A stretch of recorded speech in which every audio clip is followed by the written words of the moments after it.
Здравствуйте! Сегодня мы говорим о выдвижении и регистрации кандидатов, а также о предвыборной агитации, о том, какой она должна быть, с экспертом по выборам Фкан Шаймамытовой. Здравствуйте!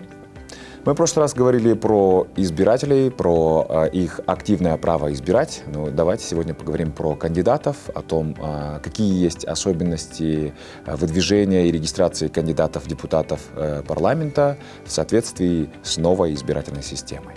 В соответствии с внесенными изменениями закона о выборах, в первую очередь изменились требования к самим депутатам. То есть по новым требованиям депутатом Джорку Кенеша может быть гражданин Кыргызской республики, достигший возраста 25 лет, и имеющий активное избирательное право и имеющий высшее профессиональное образование, то есть возраст поменялся и наличие высшего профессионального образования. Соответственно, с учетом того, что, как мы ранее уже обсуждали, две смешанные избирательные системы, разный порядок выдвижения. По одномандатным округам выдвинуть кандидатов могут либо политические партии, либо граждане могут выдвинуться в порядке самовыдвижения. Если речь идет о выдвижении политической партии, то, соответственно, должен быть съезд политической партии, на котором должно быть принято решение, допустим, о выдвижении гражданина Иванова кандидатом по Нарынскому избирательному округу, одномандатному, к примеру. Да? Если это решение принимается самим гражданином о том, что он хочет выдвинуть свою кандидатуру, то здесь в данном случае мы говорим о самовыдвижении.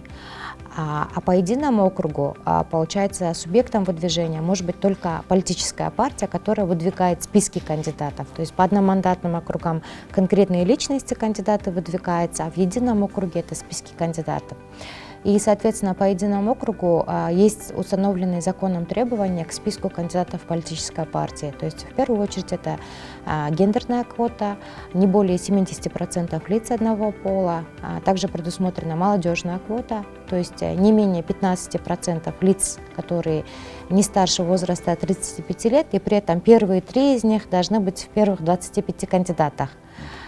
Также те же самые 15% они в отношении лиц, которые принадлежат к этническим меньшинствам, и обязательное требование о том, что должны быть 2 человека, это 2 гражданина, лица с ограниченными возможностями здоровья.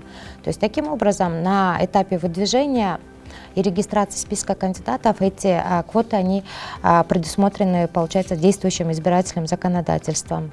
Ну и, соответственно, для того, чтобы пройти процедуру регистрации, кандидаты, либо политические партии по единому округу, они должны были подать определенный пакет документов в Центральную избирательную комиссию. То есть, в принципе, это были документы о выдвижении, это решение съезда политической партии, либо заявление кандидата о самовыдвижении по одномандатному округу.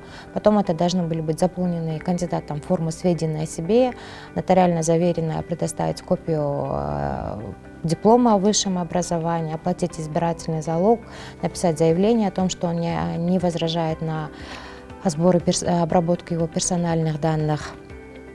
Избирательный залог по одномандатному округу в соответствии с законом сейчас составляет 100 тысяч сом. А по единому округу, получается, полномочный представитель политической партии, он должен был опять же подавать решение съезда о выдвижении списков кандидатов, сам список кандидатов, соответственно, документы на каждого кандидата в списке, документ, подтверждающий внесение оплату избирательного залога в размере 1 миллиона сом. Ну и, соответственно, вот на этапе, получается, подачи документов, проверки, по результатам на предстоящих выборах осенью 2021 года у нас зарегистрирована 21 политическая партия. По закону, после этапа выдвижения и регистрации уже дальше начинается этап предвыборной агитации. Когда вы сказали, что после регистрации всех кандидатов по одномандатным округам из списков кандидатов начинается предвыборная агитация, хотелось бы остановиться подробнее на этапе выборов. Что из себя представляет предвыборная агитация и кто может ее проводить, есть ли какие-нибудь ограничения? Изменения в части проведения предвыборной агитации, они также коснулись, в законе есть. В отношении предвыборной агитации, вообще, что это такое? То есть, по сути, это деятельность кандидатов, политических партий в период выборов, направленная на то, чтобы избиратели проголосовали за, либо против определенного кандидата, либо политической партии. Соответственно, по закону у нас предвыборная агитация начинается с окончания регистрации кандидатов, списков кандидатов и заканчивается за 24 часа до начала голосования. Предвыборная агитация, она может осуществляться в различных формах. То есть это может быть путем выпуска каких-то материалов в средствах массовой информации. Это могут быть выпуск печатных, аудио, видеоматериалов агитационного характера. Да? Это могут быть какие-то публичные мероприятия, ну, как правило, это встречи с избирателями, либо в каких-то иных незапрещенных законом формах. Но при этом есть ряд определенных ограничений, которые кандидаты и партии должны соблюдать. Ну, в первую очередь, это кто не может проводить агитацию. То есть агитацию не могут проводить, не могут быть агитаторами, это государственные муниципальные служащие, ну, за исключением депутатов Джорку Кенеши и депутатов местных Кенешей. Агитацию не могут проводить члены избирательных комиссий, наблюдатели, международные наблюдатели, религиозные деятели вот, не могут участвовать в предвыборной агитации, члены и учредители благотворительных организаций, лица, не достигшие 18 лет, иностранные граждане организаций, там, судьи, прокуроры, работники правоохранительных органов. То есть это вся категория тех лиц, которые не могут проводить агитацию. Следующее ограничение, где нельзя проводить агитацию, да? То есть по тем изменениям, которые внесены в закон, установлено, что агитация теперь не может проводиться внутри и в радиусе 100 метров учреждений здравоохранения, образования, то есть школы, больницы, поликлиники, университеты, да, теперь они под запретом для проведения агитационных мероприятий, и рядом с ними тоже нельзя раздавать агитационные материалы. То же самое касается культовых сооружений, то есть это, как правило, религиозные мечети, медресе, не знаю, там, церкви, синагоги и так далее. В них и рядом с ними в радиусе 100 метров тоже нельзя проводить предвыборную агитацию. Такое же ограничение касается учреждений пенитенциарной системы, то есть тюрьм, ЕВС, СИЗО, также зданий, в которых находятся там как производство опасных каких-то материалов, линий электропередач и так далее. Но это делается в целях, в первую очередь, безопасности самих избирателей и кандидатов партий, которые там хотят проводить агитационный материал. Также, где еще нельзя, то есть это нельзя активную агитацию проводить. А при этом у нас кандидаты политические партии еще выпускают агитационные материалы, там, баннеры, листовки, и, соответственно, они их везде расклеивают. Законом также установлены ограничения, где нельзя размещать, да, то есть это зеленые насаждения, памятники, обелиски.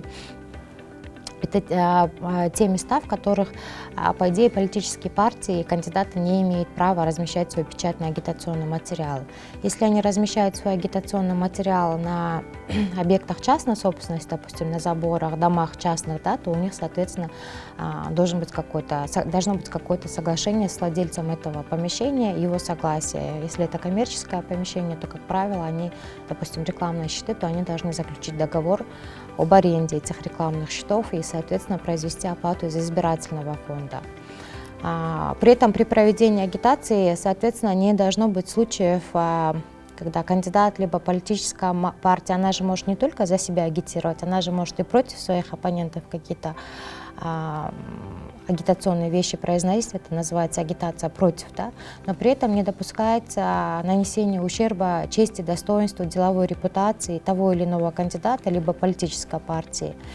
Не должно быть случаев разжигания межрелигиозной, межрасовой, там, гендерной, межнациональной там, вражды, там, призывы к захвату власти и так далее. То есть, если смотреть по нормам закона, то агитация она должна проходить более в таком позитивном ключе, когда каждый кандидат либо политическая партия говорит о своей программе, о своих достижениях. Если она агитирует против, то как бы не переходя какие-то личности, то есть не скатываясь банально к черному пиару.